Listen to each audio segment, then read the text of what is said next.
Good morning বন্ধুরা, কেমন আছো তোমরা সবাই? আশা করছি সবাই খুব ভালো আছো আর আমিও অনেক অনেক ভালো আছি। তোমরা ভাবছো এত অন্ধকার কেন? এখন হচ্ছে সকাল 4:30 বেজে গেছে। তো আমরা 3:30 উঠেছি, তখন থেকে গুছিয়ে 4:30 বেরিয়েছি। এই কারণে আমরা এখন ডিগলিপুর থেকে রঙ্গত যাচ্ছি। তো তোমার আগে থেকে টিকিট কাটে না, তোমার আগে থেকেই গিয়ে সিট বুক করতে হয়। তার জন্য কেন অনেকটা রাস্তা, তো তোমার দাঁড়িয়ে তো যাওয়া অসম্ভব। তো সেই জন্য আগেই সিট পাওয়ার জন্য আগেই চলে আসলাম। তো 1 ঘন্টা আমরা ওয়েট করার পরে বাস ছাড়লো। এই দেখো আমরা এখন রাস্তায়। তো দেখো তোমাদের দাদা দেখো ঘুমাচ্ছে, কেন কি বাস ছেড়ে দিয়েছে 1 ঘন্টা পরে আমি ভিডিওটা করছি, তো সেই জন্য তোমাদের দাদা দেখো ঘুমিয়ে পড়েছে। তারপরে বাইরের যে ভিউটা খুবই সুন্দর, কেন কি সকালের ভিউটা তো এমনি সুন্দর থাকে, তারপরে তো এরকম ভিউ আমার কাছে তো অনেক ভালো লাগে। তোমাদের কাছে কেমন লাগে সেটাও বলবে। তারপরে দেখো বন্ধুরা, এই যে জায়গাটা আমি তো ফার্স্টে দেখে চিনতে পারিনি, তারপরে তোমার যেতে যেতে আমি হচ্ছে কোথায় এসে গেছি, কেন কি আমরা তো এই লাইনটা একদমই চিনি না, কোথা থেকে কোথায় যাচ্ছি। তো তারপরে দেখো এই বাজারটায় আসার পরে শুনলাম এটা নাকি মায়াবান্দের বাজার। তো আমরা যেখান থেকে রাস্তা তোমাদের দেখাচ্ছিলাম ওটা হচ্ছে মায়াবান্দের রাস্তা ছিল। তো বাসটা মায়াবান্দর হয়ে তারপরে তোমার লাস্ট তো রঙ্গতটাকেই যাবে। তারপরে আরও জায়গা আছে, আমি তো অত করে চিনি না। তার মায়াবান্দের বাজারটা দেখে নিলাম, বা জায়গাটা বাসে বসেই দেখে নিলাম, আর জেটটিটাও দেখে নিলাম। তো যাই হোক অল্প স্বল্প করে দেখে নিলাম মায়াবান্দেরটা। তারপরে বন্ধুরা আমরা এসে গেছি, এই জায়গাটার নাম হচ্ছে টোকাপুর। এইখানটা দাঁড়িয়েছে তোমার খাওয়ার জন্য, সকালে নাস্তা করবে তার জন্য। তো আমি তো খাইনি, মা আর বাবু খেয়েছে, আর আমরা একটু আইসক্রিম নিয়ে নিয়েছি। তো ওই যে বাসটা ছেড়েও দিয়েছে।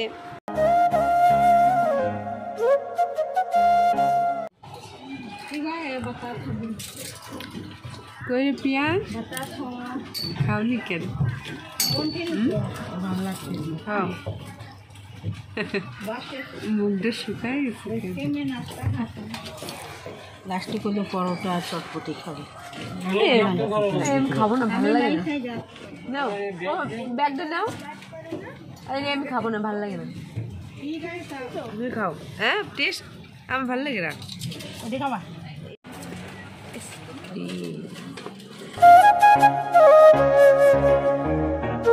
তো বন্ধুরা আমরা অনেকটা রাস্তা পার করে এসেছি, তো সব জায়গার নাম তো মনে রাখা অসম্ভব। তো দেখো আমরা এখন যে বাজারটা আছে, এই বাজারটার নাম হচ্ছে বিল্ডিং গ্রাউন্ড বাজার। তো বাজারটা অনেকটাই লম্বা আর অনেক ভালো লাগলো বাজারটা। তো একটু পরে আমরা রঙ্গত পৌঁছে যাব। তো এই দেখো রঙ্গতে চলে এসেছি। তো দাদারা আমাদের জন্য অটো নিয়ে নিয়েছে। তো দাদাদের একটা অটো আর একটা অটো নিয়েছে। তো আমরা এখন এই দাদাদের বাড়িতে যাব। তো আমরা রঙ্গতে 2 দিন থাকবো, আর রঙ্গনটা কেমন তোমাদের সাথে শেয়ার করব। তোমরা কিন্তু ব্লগগুলো সব দেখবে কিন্তু বন্ধুরা। আমরা রঙ্গত চলে এসেছি, আমরা ডিগলিপুর থেকে। তোমাদের বলেছিলাম যে রঙ্গতে আসবো, তা কোথায় এসেছি দেখো, তাও ব্যাক করে দেখাই। আর এই দেখো দাদা আম পাড়ছে, এই দাদাদের বাড়িতে আসলাম আমরা। আর এই আম দেখো গাছে, দেখো দাদা আম পারবে। ওই আর সুপ্রিয়া দি দেখো, ওই সুপ্রিয়াদির বাড়ি এই যে আম পাড়ছে। এই দেখো গুটি আম, এই আমগুলো হচ্ছে অনেক টেস্টি হয়। আর তারপরে দেখো এখানে হচ্ছে তোমার পুকুর, দেখো কত ডিপ করে খুঁজেছে, দেখো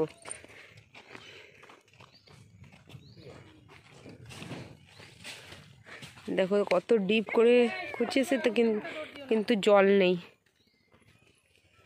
আর এখানে দেখো ভিউটা কত সুন্দর। আম পাড়া হয়ে গেছে, একটা দুটো পাড় দিই। এই দেখো এখন নাকি শেষ গাছে, তাই এত আম। তার মানে কেমন আম ছিল তাহলে ভাবো, ভরা।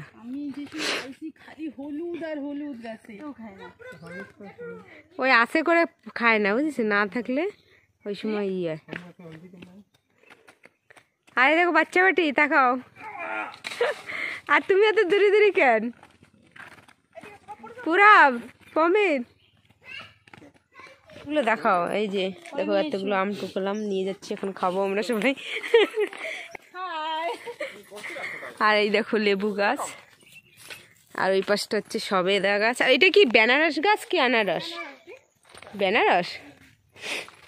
এই দেখো বেনারস গাছ, বেনারস ছোট ছোট হয়েছে না?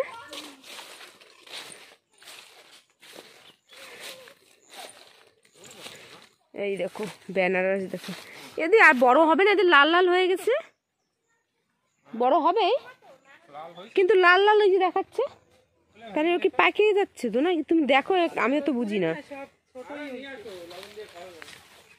দেখো বেনারস গাছ, কিন্তু বেনারসের তো কাটা হয় না, তো তো কাটা, এটা পাকিয়ে গেছে কি? এই দেখো দি লাল হয়েছে না কম, এই যে তার মানে এটা পাকিয়ে গেছে। আমি পারবো না। চলো বন্ধুরা, বেনারসটা বেশি পাকিনি, যা পেয়ে গেছে খাওয়া যাবে আর কি। এই দেখো রঙ্গতে এসে এখন বেনারস নিয়ে যাবো আমরা সুপ্রিয়া দিকে ঘরের বেনারস। এই যে চলো, এখন না বিকেলে আর কি, এখন সবাই ভাত টাত খাবে, চলো।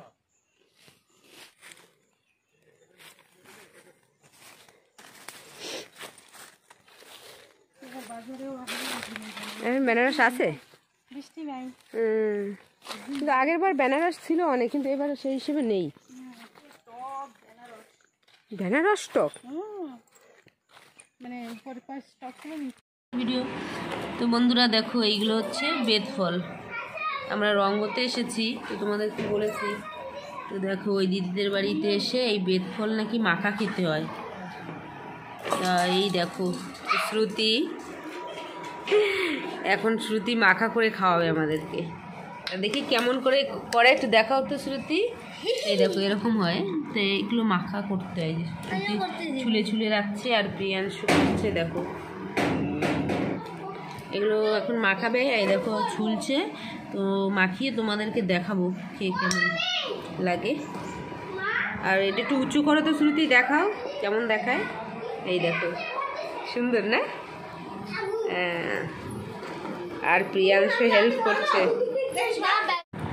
কি শ্রুতি আদিতি, এরা দুইজন হচ্ছে বোন বোন। এই যে হচ্ছে দিদি আর এই যে হচ্ছে বোন না, তারা তিনজনে মিলে মাখাচ্ছে, মানে ছুলে ছুলে রাখছে আর মাখাবে। এখন দেখি কেমন মাখাও তোমরা, ঠিক আছে? টেস্টি। আর এইটা হচ্ছে কই, আর এইটা দেখো এরাও খেলছে এগুলো নিয়ে। এগুলো তোমার এই রঙ্গ, এই ডিগলিপুরেও দেখেছি, এইসব লাইনে পাওয়া যায়, জঙ্গলের ফল না? ঠিক হয়ে গেছে। আর প্রিয়াংশ হচ্ছে একটা দুটো ছুলে খেয়েছে, তো গাল কেমন কসকস হচ্ছে না প্রিয়াংশের? ঠিক আছে, মাখিয়ে তারপরে তোমাদের সাথে আবার কথা হবে। দেখো বেদ ফলগুলি ছোলা হয়ে গেছে, এখন হচ্ছে মাখাবে। কে মাখাবে? শ্রুতি না মাম্মি মাখাবে? কে মাখাবে? শ্রুতি মাখাও দেখি। আজকে শ্রুতির হাতের আর কি মুনমুনের হাতের মাখা খাবো। নাও যাও, দুইজনে মাখাও, দেখি কেমন মাখাও। যাও, এই দেখো মাখানো হয়ে গেছে, দেখি খেয়ে বলবো কেমন হয়েছে।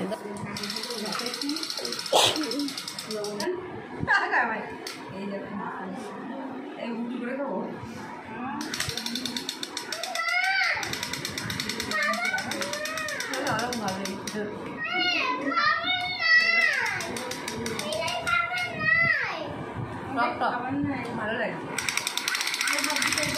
বাচ্চারা মাখাচ্ছে, একটু লবণ মেখে তো বোঝা যায় না। এই দেখো বন্ধুরা, ওই দাদা বাড়ি এসেছি, তো দেখো চিংড়ি মাছ নিয়ে এসেছে মাসিরা নিয়ে এসেছে না, 2 কেজি চিংড়ি মাছ নিয়ে এসেছে। চিংড়ি মাছগুলো বড় বড় চিংড়ি দেখো, এই দিদি কেটে কেটে রাখছে না, খুব নিচ্ছে। এই দেখো টাইগার চিংড়ি মনে হয়, এগুলো কি? তা বড় বড় চিংড়ি। তো বন্ধুরা দেখো, রাত্রে খাওয়ার টাইম হয়ে গেছে, তো সব রেডি গোছানো। আর সেই চিংড়ি মাছ দেখিয়েছিলাম, তো চিংড়ি মাছ দিয়ে লাউ দিয়ে রসা করেছে, আর বেগুন ভাজা, রুটি, তারপরে এখানে পার্শা মাছ দিয়ে সজনে ডাঁটা দিয়ে আলু দিয়ে রান্না করেছে। তো এখানে সবাই খাওয়া দাওয়া করছে। তো আজকের সারা দিনটা তোমাদের সাথে শেয়ার করলাম, ডিগলিপুর থেকে রঙ্গত তক জার্নি। তো তোমাদের কাছে কেমন লেগেছে কমেন্টসে বলো। আর আজকে হচ্ছে রঙ্গতের ফার্স্ট দিন। তো আজকের ব্লগটা এতটুকুই, টাটা।